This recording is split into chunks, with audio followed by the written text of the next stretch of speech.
வாங்க சார். வணக்கம் சார். என்ன பாக்கணும்னு சொன்னீங்களாம்ல? ஆமா சார், ஒரு முக்கியமான விஷயம் சார். என்ன விஷயம்? நான் பாட்டுக்கு செவனேன்னு இருந்தேன். 6 மாசத்துக்கு முன்னால ஒருத்தன் வந்து கிணறு வெட்டுறதுக்கு லோன் வாங்கி தரேன் வான்னு கூட்டி போனேன். நான் அவன் கூட லோன் ஆபீஸுக்கு போனேன். ஒரு 60,000 ரூபாய் ஓகே பண்ணி கையில கொடுத்தாங்க. கூடவே இவ்வளவு லென்த்ல ஒரு லிஸ்ட் ஒண்ணு கொடுத்தாங்க சார். என்ன லிஸ்ட்? பேங்க் மேனேஜர் இருந்து ஆபீஸ் பீன் வரைக்கும் யாராருக்கு எவ்வளவு லஞ்சம் கொடுக்கணுங்கிற லிஸ்ட். எவ்வளவு தெரியுமா? 45,000 ரூபாய். 60,000 ரூபாய் 45,000 ரூபாய் லஞ்சமா புடிங்கிட்டு மிச்சம் 15,000 ரூபாய் கையில கொடுத்தாங்க. மத்திய நாள் தீபாவளி வேற. அன்னைக்கு துணிமணி பலகாரம்னு கொஞ்சம் செலவாயிருச்சு. அது போக பக்கத்து லாட்ஜ்ல ரூம்ப போட்டு லைட்டா கொஞ்சம் போக்குவரத்துமா வேற இருந்துட்டேன். 15,000 க்ளோஸ். கிணறு வெட்டல.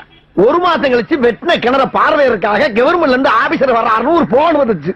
நம்ம தான் கிணறே வெட்டலையே, அவர் வந்து என்னத்த பார்வை இறன். இந்த உண்மையை அந்த ஆபீசர் சொல்லிடலாம்னு ஒரு வாடகை சைக்கிள் நானே அவர் வீட்டுக்கு போனேன். அவரோ புது ஆபீசர்.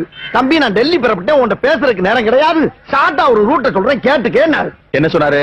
தம்பி, நீ கிணறு வெட்டிட்ட, அதை 2 நாளா பாத்துட்டேன் அப்படின்னு ஒரு சர்டிபிகேட்ல என் கையெழுத்த போட்டு தர்றேன், எனக்கு ஒரு 2,000 ரூபாய் கைச்செலவு கொடுன்னு கேட்டேன். நான் அவனுக்கு லஞ்சத்தை கொடுத்துட்டு அந்த பேப்பரை வாங்கி வீட்டுல கொண்டு பத்திரமா மடிச்சு வச்சிருக்கேன். இப்ப என்னடான்னா, ஏண்டா நீ கிணறு வெட்ட லோனை வாங்கிட்டு இன்ன வரைக்கும் டியூ கட்ட மாட்டேங்கிற, உன்னை அரெஸ்ட் பண்ண போறேன்னு இன்னொருத்த நோட்டீஸ் அனுப்பியிருக்கா சார். சரி, இப்ப என்ன பண்ணலாம்? அப்படி கேளுங்க. கிணற நீ வெட்டிட்ட, அதை 2 நாளா பாத்துட்டு அந்த ஆளு ஒரு சர்டிபிகேட் கொடுத்துருக்கான்ல, அதை வச்சுக்கிட்டு நான் என்ன பண்ண போறேன்னா, அந்த காதை கொஞ்சம் கொடுங்க. வாங்க சார். வணக்கம் சார். என்ன பாக்கணும்னு சொன்னீங்களாம்ல? ஆமா சார், ஒரு முக்கியமான விஷயம் சார். என்ன விஷயம்?